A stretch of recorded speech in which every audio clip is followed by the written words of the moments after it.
Welcome back to Notes Architecture. If you are just starting to learn about construction details or have just joined an architecture firm, you will definitely run into a phenomenon that makes your brain freeze. On the very outside of the insulation, you look at a detailed drawing and see a waterproofing. Then you look inside and there's a vapor barrier, labeled on the very inside of the insulation. Translated, they both seem to mean moisture protection or waterproofing. So what exactly is the difference? Why is one on the outside and one on the inside? What happens if you draw them backward?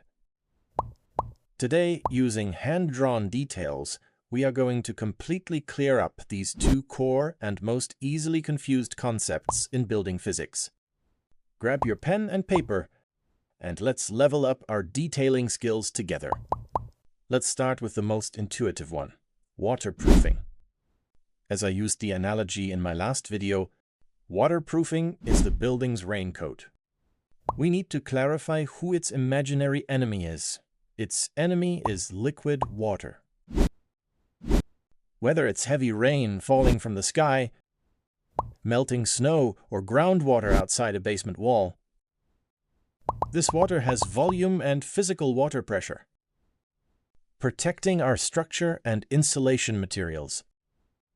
Facing liquid water, the waterproofing has only one job. Absolutely do not let it penetrate the interior of the building. Since it's a raincoat, its position is obvious. It is always located on the outermost side of the building structure, which is the side facing the water. For example, the asphalt waterproofing membrane on top of a flat roof, or the waterproofing coating on a balcony, all belong to waterproofing. The vapor barrier. Now that we've covered the raincoat on the outside, let's move inside the building and look at the real difficulty today. Who is its enemy? It's gaseous water, which is water vapor. Where does water vapor come from? It comes from inside our buildings.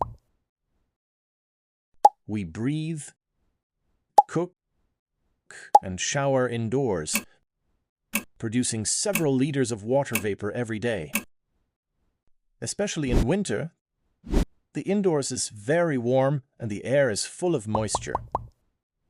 These warm vapors have a physical instinct. They desperately try to diffuse towards the cold, dry outdoors.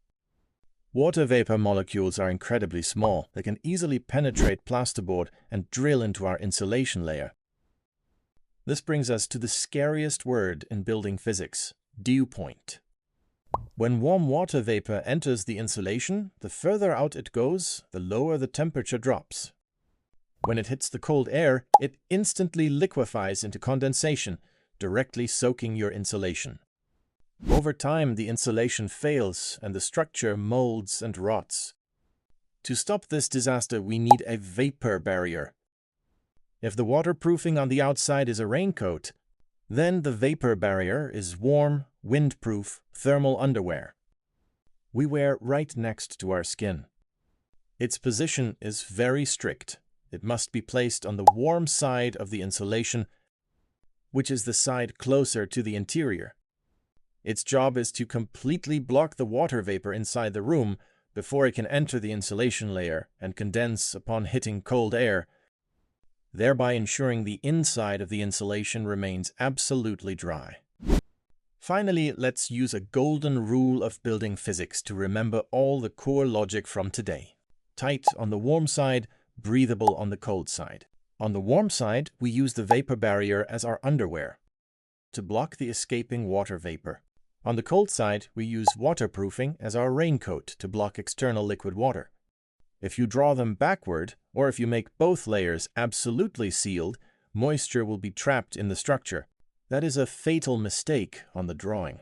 As long as you clarify this underlying logic of one inside, one outside, one gas, one liquid, The next time you look at an architectural detail, you'll be able to see exactly what each material layer is really doing at a glance.